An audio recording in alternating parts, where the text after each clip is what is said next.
My name is Jonathan Nez. I am the former president of the Navajo Nation and transitioned out of Navajo government 3 years ago. My wife and I, Phefelia, started a company, Nez Consulting LLC, and still helping out uh, on the Navajo Nation and in Indian country. And that is what brings me to the Denver March Pow-Wow.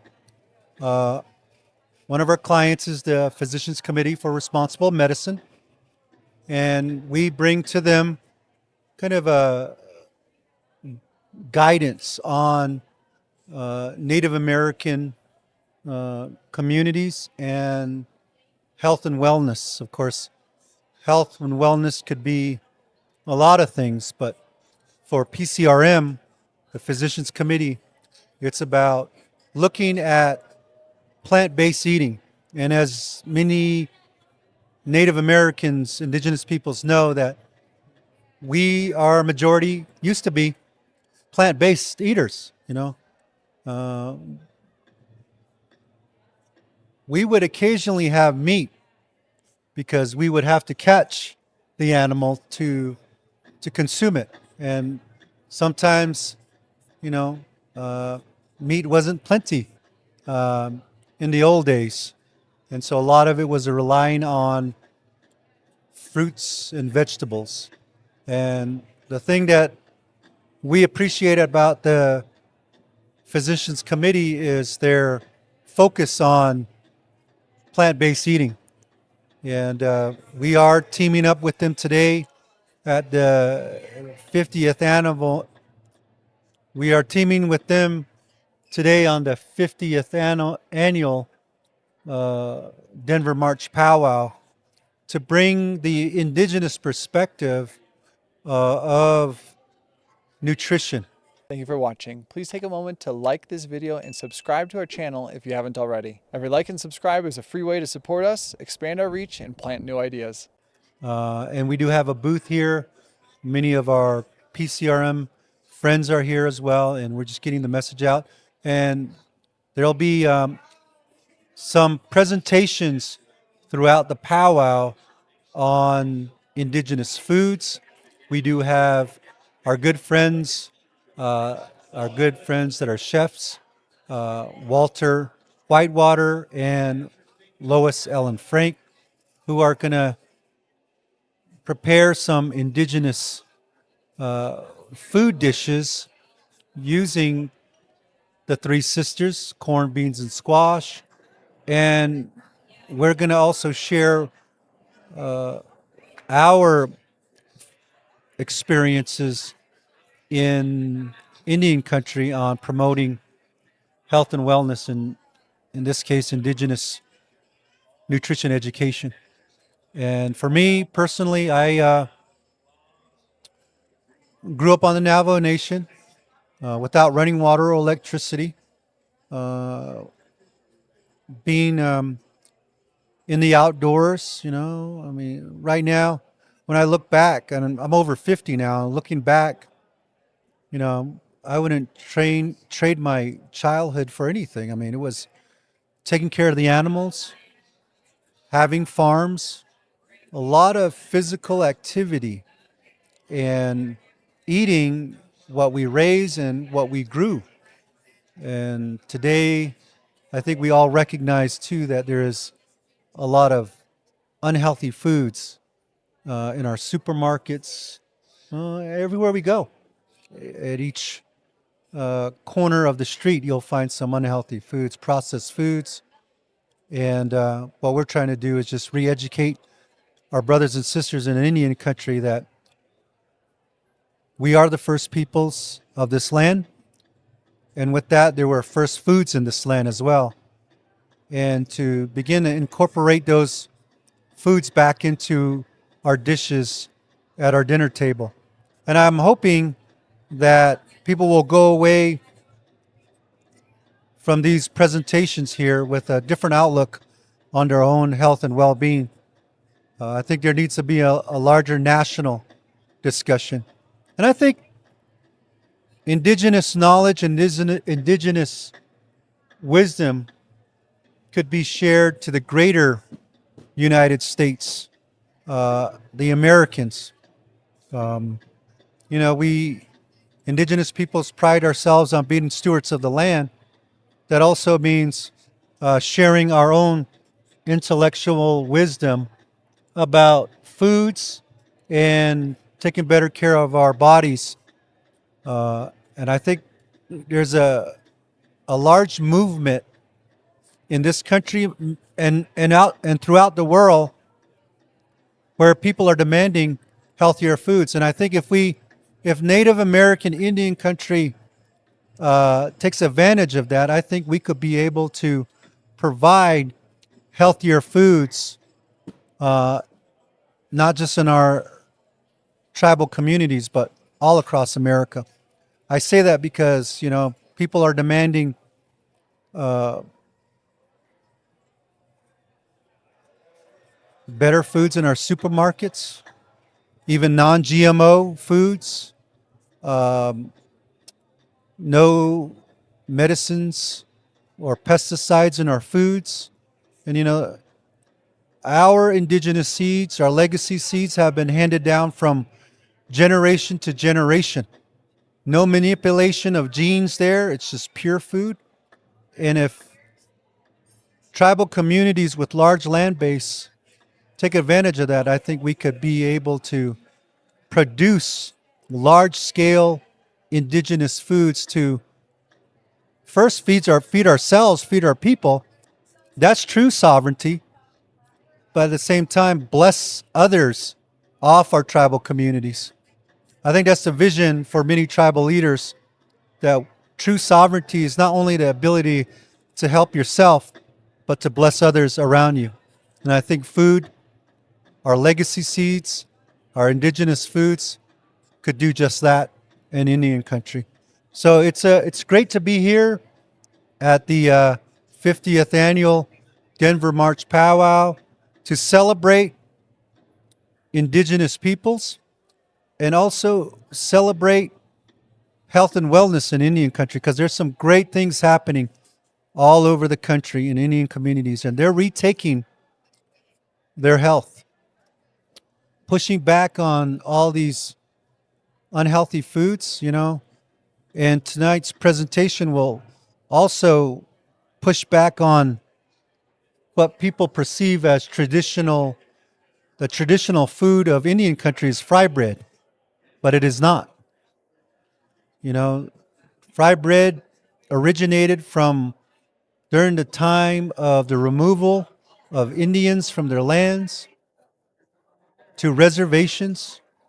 And when these native peoples were relocated to foreign lands that they did not know, federal government came in to help those Native Americans survive. And we call them food rations, flour, lard, and those unhealthy foods. And to this day, that same program, that assistance, I guess you could say, of keeping natives alive during that time, that program is still in effect today and is embedded in the USDA.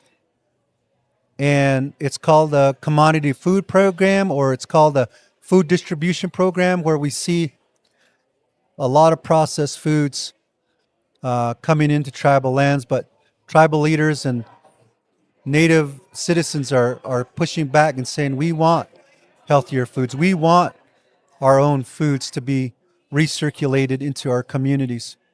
And that's what this initiative is all about.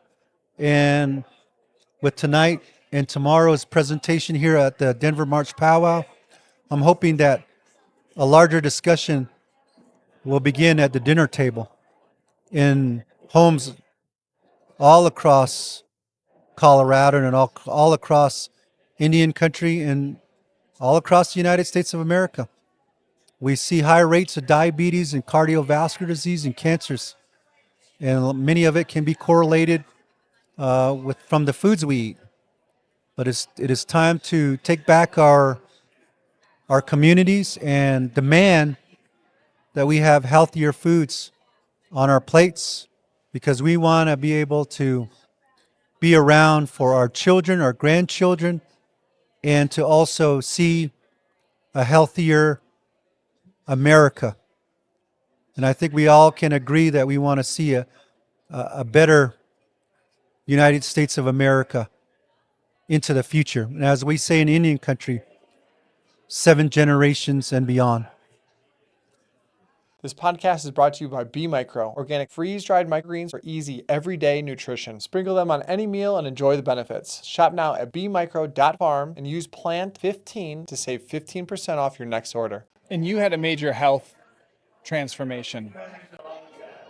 Yeah, I was one of the folks that didn't really watch what I eat. I grew up healthy, running after animals, eating the foods that we produce at home. So I would have said I was healthy in my younger years. But as I went to college and became an elected official, driving long distances, uh, eating eating foods that are not healthy, contributed to me gaining a lot of weight. I used to weigh over 300 pounds, and then I, with the help of my wife and my family, we recognized we weren't eating right, and with the support from many organizations, including the Physicians Committee for Responsible Medicine coming onto the Navajo Nation, we were able to bring some programs into the tribal communities. And I took on a challenge of eating healthier and started running a lot, running long distance. And I started seeing the weight come off. I was running 5Ks, 10Ks, half marathons and marathons, and started going longer distance. Became a ultra marathoner, running. I really never knew that there were races that were over 26 miles. I ran 50Ks, 50 milers, got up to as high as running 300-kilometer races. And before I started running those 100Ks, I learned a little bit about nutrition. And as we say, food is medicine. And looked at plant-based eating. I ran across the Grand Canyon with an ultra runner by the name of Scott Jurek, and picking his brain all the way down the canyon and up the canyon, I learned a lot from him. And one of those is that, eating fruits and vegetables actually helps with endurance and helps you heal quicker. And so I had nothing to lose, and I said, I'm going to try it. And I did. And I found out that I can. Before that, I was running 50 milers, and the next day I wasn't able to get out of bed. But once I started going plant-based, I was able to function, move around right after a long run. So I contribute that to just eating fruits and vegetables. And long story short, I've been plant-based for over 10 years. I did get an injury from playing basketball, and I'm over 50 years old. I'm still thinking in my mind that I'm still 18 years old and able to play some competitive ball. But I was playing some competitive ball and hanging with these youngins, but my body wasn't up to par. I tore my ACL, and I got reconstruction surgery. But back to the plant-based part, and food is medicine. Being plant-based, I just got a clear bill of health just the other day from my surgeon saying that my healing is accelerated. And he asked me why I thought it was healing so quickly, and I was able to get back from a major surgery like that. And I told him I only eat fruits and vegetables. And he looked at me and he goes, no wonder, because he knew the science in that and the benefits of that. And I understand it's not for everybody, but I just wanted to share my story with the folks out there and correlating that with indigenous peoples because we at times were 100% plant-based because maybe during droughts or animals weren't around, but farming was always there. Or sometimes we weren't able to catch an animal to have meats, and so the majority of our diet was plant. And so just to come to these types of presentations and remind indigenous peoples that you know health is a very critical component of our holistic approach to health and well-being, and of course our prayers, and is also a part of who we are as indigenous peoples. And hopefully we share those types of stories to everyone, and maybe we'll have a larger movement in this country to look at plant-based and maybe even more indigenous knowledge when it comes to health and well-being. Anything else that you'd like to share? Where can people learn more about you and what you're up to? Well, you can visit our website, Nez Consulting LLC.com. If anybody wants to talk to us, there's information there, our email address, as well as our cell phone. And we're excited about this movement that's always been happening, but the movement is reaching a larger area in this country. And I appreciate you having me on your show to share our own personal experience and the work that's happening, highlighting the work that's happening in Indian country. Thank you. One last question. Who's the best fit for you and your consulting work? Who are you helping? Who might think about reaching out to you? Well, we were a part of the comments on the U.S. Dietary Guidelines for Americans. There was no tribal consultation input during this last dietary guideline process.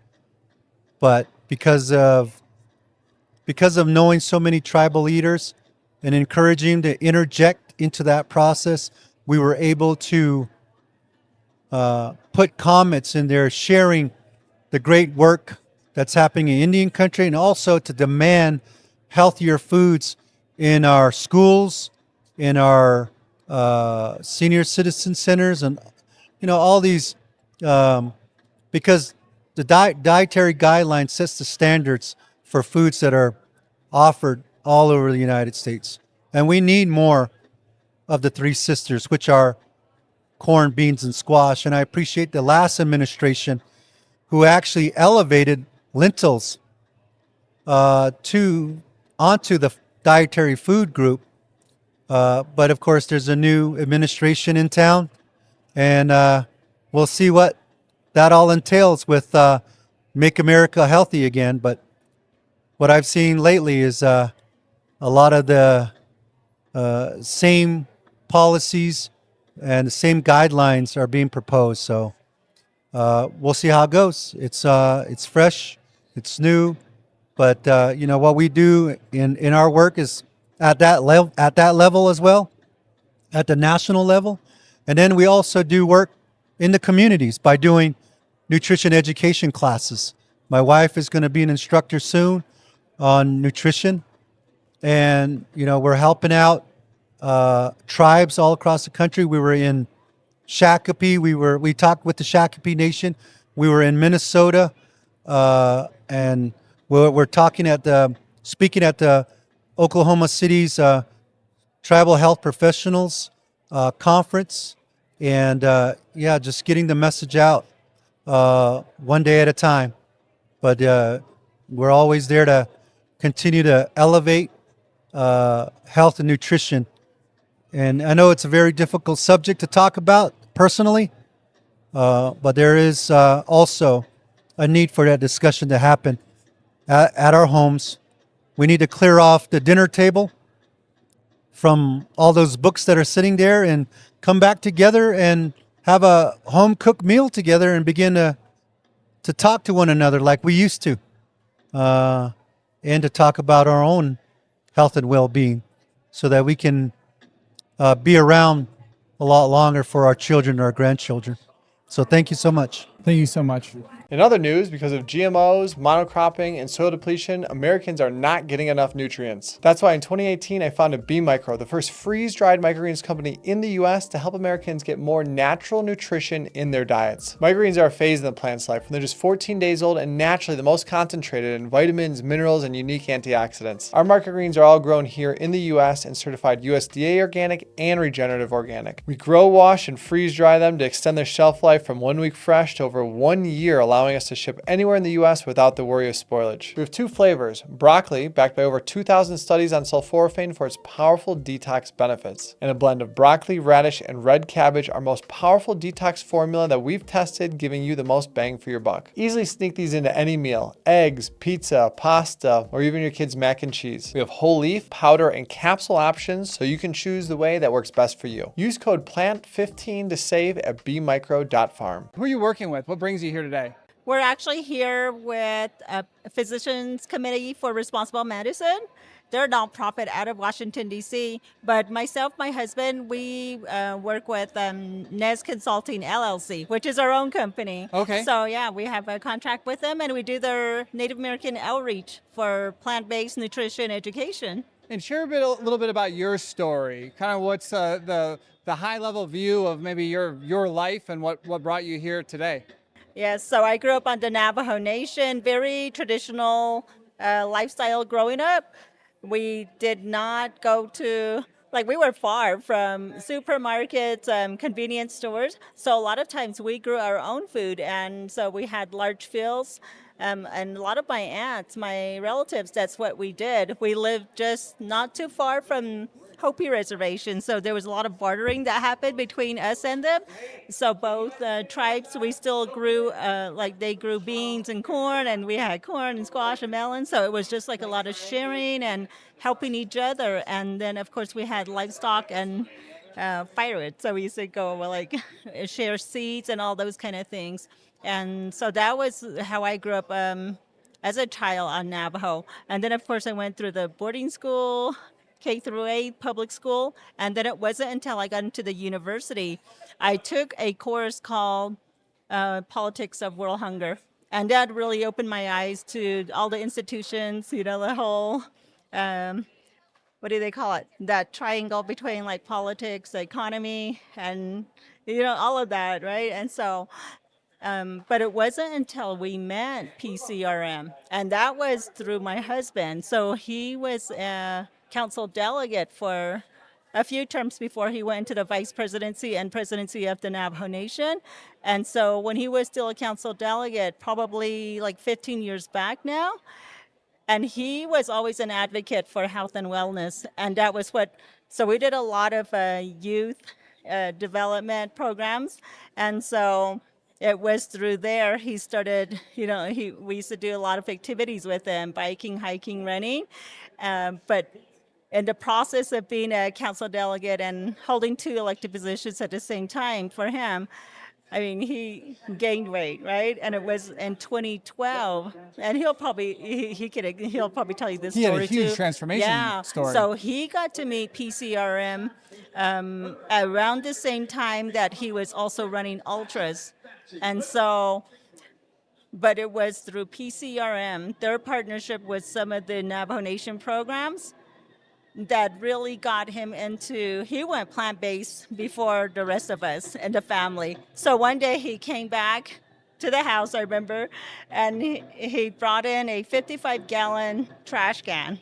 And he literally just went through the whole kitchen, like the refrigerator, the cabinets, the pantry, everything. He'd had enough. And he threw everything out that he's like, we're going to change the way we're eating and all these things. We can't have this anymore. And we just stood there and watched him do it. And then he had us watch videos. And that was our introduction to PCRM and a lot of the resources. And of course, there's a lot of other plant-based nutrition like books and recipes and everything like that. So the course of probably the past 10 years, I mean, for my son, my older son, and myself, I always say we were probably like three leafers for a good almost 10 years now. But since we left Window Rock, we in 2023, we moved back to Flagstaff. So we're now back in the midst of the ultra community and, just a lot more plant-based people in that community. So it's been a lot easier to really get into, to almost fully be plant-based I and wonder what Flagstaff. diet on the reservation looks like today. What is the average person eating? It's very much, I guess, what you would call, what's called the standard American diet, right? A lot of meat, a lot of processed foods, and for Native Americans, a lot of us are lactose intolerant, but you still see a lot of dairy. And part of the work that we've done with PCRM in the past few years is working with them on the U.S. dietary guidelines for 2025 to 2030. All the years that the process has occurred in the U.S., they've never had any Native American input into the process. And so that's what we did. We went and we told tribes and Native American serving entities, whether it was like a lot of health boards, urban Indian healthcare boards, and just told them, hey, this process happens every like 5 years, and this is where things get determined. What kids eat on the reservation, like in the schools, what items can be distributed through commodity food programs or through the WIC. I mean, all those items it's just something that I think the common person doesn't really think about. And I always talk about that because growing up, I mean, we just grew up, it was like survival, right? I mean, you just ate what was cooked for you and you never really thought anything beyond that. But then you get through the school system, and then by 20s, 30s, I'm just glad I got to at I don't know exactly at what point in my life, to really have my eyes open to really getting better understanding of how food, like where they're coming from, where's it, like the transportation of it, the distribution of it. But I guess from the Native American side, for us on Navajo, I mean, the access to foods, healthy foods, is a very real issue for a lot of people. And so Why is just, that such a big issue? Why is that so hard? I haven't been to the reservation, so I don't know what access looks like. Would you speak a little bit more to that, what they have available? yeah, so Navajo Nation, we're probably the size of West Virginia with 11 grocery stores within that And entire how many area. people? We have, so total population for Navajo is about 420,000, but the majority of them, over half of them, live off the nation. But the ones who remain there, probably a little less than 200,000. I mean, that's a long ways to get to a grocery store for a lot of people. And so, and the other thing that a lot of convenience stores though, and a lot of fast foods. And so when we do produce, I have to tell you about the produce distributions that we do too. So we've been bringing fresh fruits, fresh vegetables, like more plant-based items onto Navajo. And some of these items that get distributed, that's the first time they're seeing that vegetable or, certain things. And they'll ask us, what is this? And like, how do you prepare this? How do I cook this? Like And what? like bok choy was one of them. I mean, some items they don't know that they've actually eaten them, like in certain meals, right? Right. But when they They've never just see seen it in the full fresh plant form. yes. Wow. Yeah. But I mean, that's just part of the education, Yeah. and so it's been really, to me, it's a really the motive behind it. Not just our tribe, but I think across a lot of other Native American reservations. You see the prevalence of diabetes, like obesity, high blood pressure, cancer, and all those items, they're all Like, What are the top really, health issues in the Navajo Nation today? it would be those. It was heart disease, and there's a lot of cancer, a lot of yeah, diabetes, high blood pressure, and younger people being obese. What do the youth of the Navajo Nation need most today? I would say a lot of they need inspiration. I mean, they need role models. They need to see people who actually live the plant-based lifestyle and truly to see what that means and that it is doable. And it really when we started doing this work, it's like you just go back a few generations, you don't see the prevalence of these diseases within our tribes. And so a lot of times we tell them, think back to your grandparents, your great grandparents, think about what they ate. I mean, those things, it's that's kind of a good starting point to let them start thinking about it. And then they'll kind of understand all the changes that have occurred over time in terms of what kind of foods, you know, What's your hope for the future of the Navajo Nation? What do you think is next to come for them, for you? it's so the vision that we always talk about is having healthy nations, which means healthy families, healthy people, and a lot of it I think is nutrition based. And so just to have access to nutrient dense foods, and just reteaching them, hey, this is the best things to eat, and to have them reinstated into their households. What are your thoughts on traditional medicines that the Navajo have used, the Dene have used for centuries?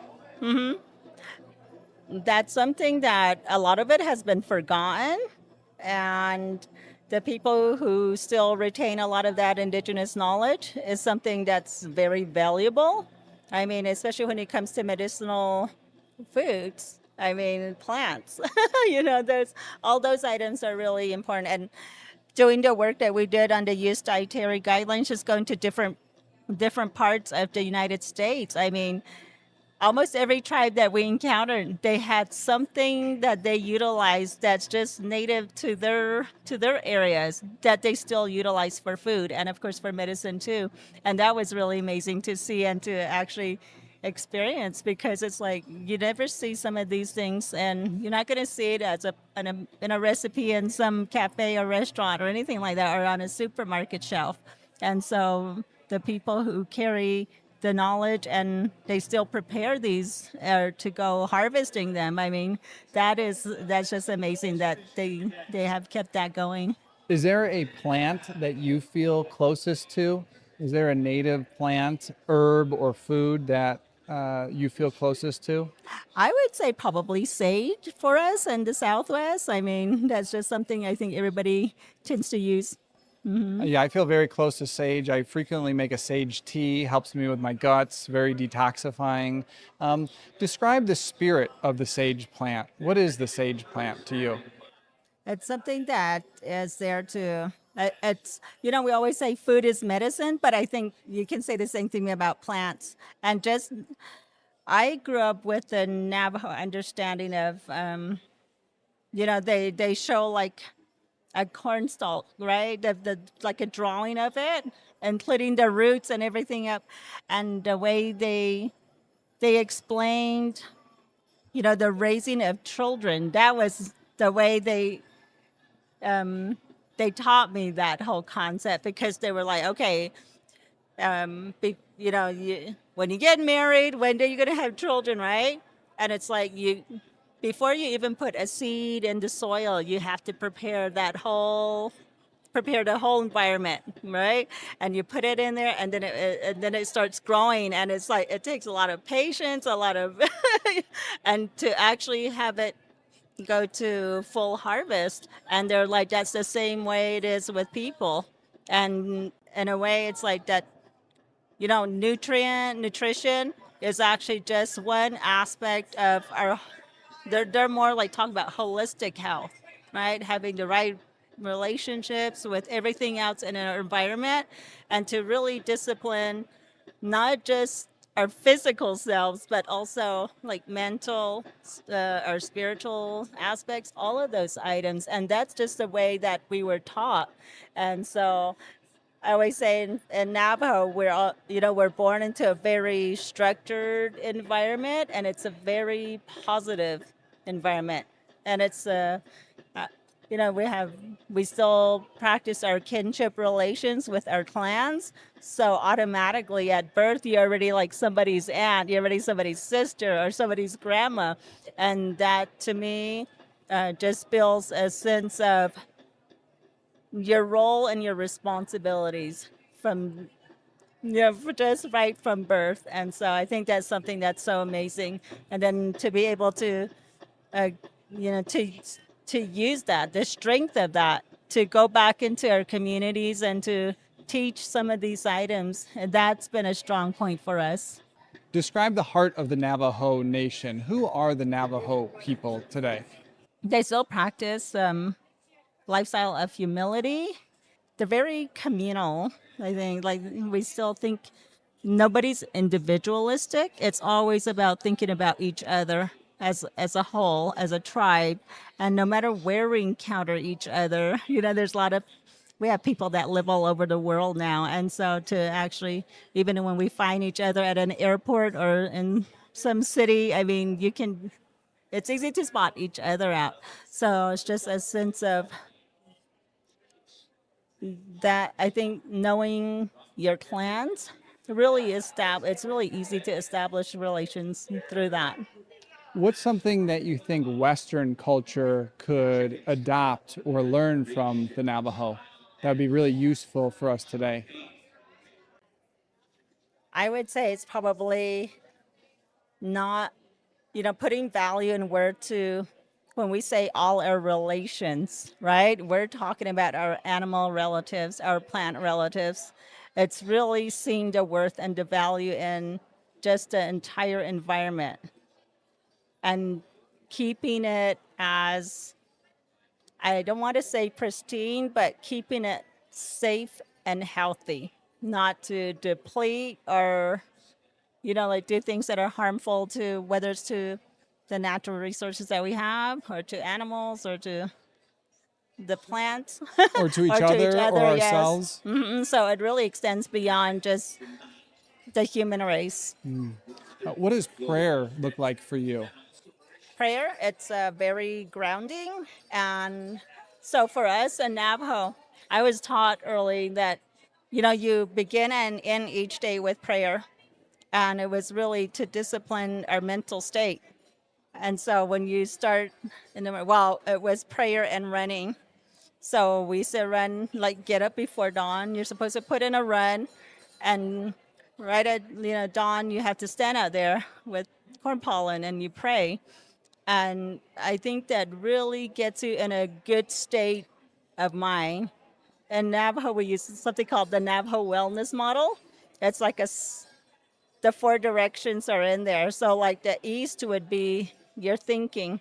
That's your morning prayer right there. And then as you go on, it's like the implementation. No, it's the thinking, the planning, the implementation, and the evaluation. But it's like we do it on a daily level.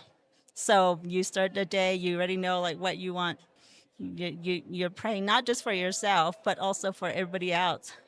But at the end of the day, you can always self-evaluate on what you did and what needs work, or like all those items. So I think it's a good self-evaluation tool.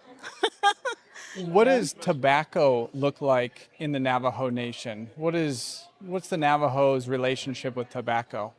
Tobacco, uh, we have something called mountain tobacco, right? That's something that we use in ceremony. There's different certain herbs that go into that, and so it just comes with a lot of prayers. Some for healing, some for it's but mainly for healing and restoring balance. And our term for balance is hojo. Hojo. Hojo. So that's something And that it's kind of like a feeling. Is it, it or is could you to describe? be. It's almost like being at content at peace. Like you're not off in any aspects of yourself. So that goes back to being in good relations with everything in your environment, everything around you. So you've lived a very interesting life. What was most surprising to you as the former First Lady? You know, I've always dabbled. Growing up, I didn't have a career, right? You know how you get to the university and they're like, okay, what declare a major, right? I was one of those that could never settle on one, and I blame that on. I grew up with no TV, so no video games, no nothing like that, and so I grew up reading books. So by the time when it was time for me to pick a major, I did not have like a career that I wanted to do. So, but reading so many things in so many different fields, I mean, I think that my curiosity to learn different things across different fields, that really came into play when I got to being in that the first lady role, because I got to dabble in so many different topics, there's different issues, and I mean, at least I came in with a foundation of, you know, having some understanding across all things is how I viewed it, and that was a huge plus. What was your favorite part about being the First Lady? You know, there's certain things that you can really go further in. That was I think it was the connections, the network. I mean, we've been doing that for the past 20 years. And so now in consulting roles, it's just, I mean, that just sets you up to do the kind of work that we do now. And who's reaching out to you? Who's the best fit for you to consult with and help? Anybody who does or wants to do any work with in the Native American arena. So this can be from anybody. Like PCRM is nonprofit, so we do a lot of work with nonprofit organizations, from the government sector, from the corporate sector. So it's just a lot of education. Yeah, it's just a lot of different places.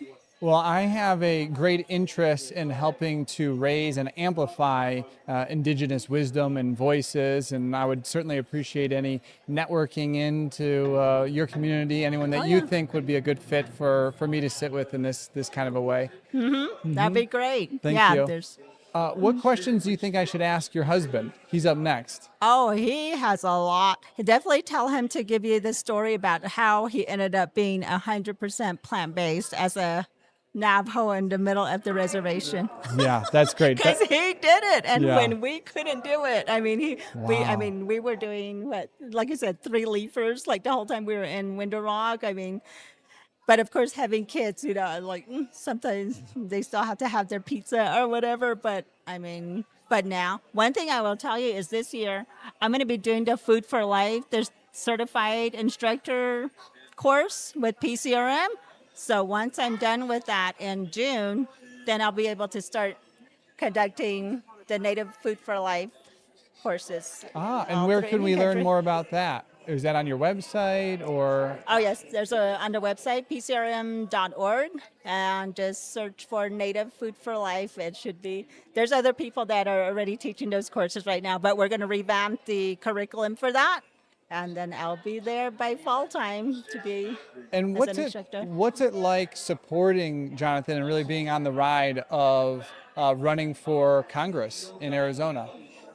You know, everything that we've done, I think since we met in college, I mean, it's been a lot of public service, a lot of volunteerism on my end, on different boards and whatever other things. But it's just, I mean, we didn't know exactly what running for a congressional seat entail, but that's just us. We just jump it and we just learn along the way. But really, we're doing it to inspire, especially the younger generation, that hey, we're if you ever decide to run, like we're here to help you and to actually do it with firsthand experience.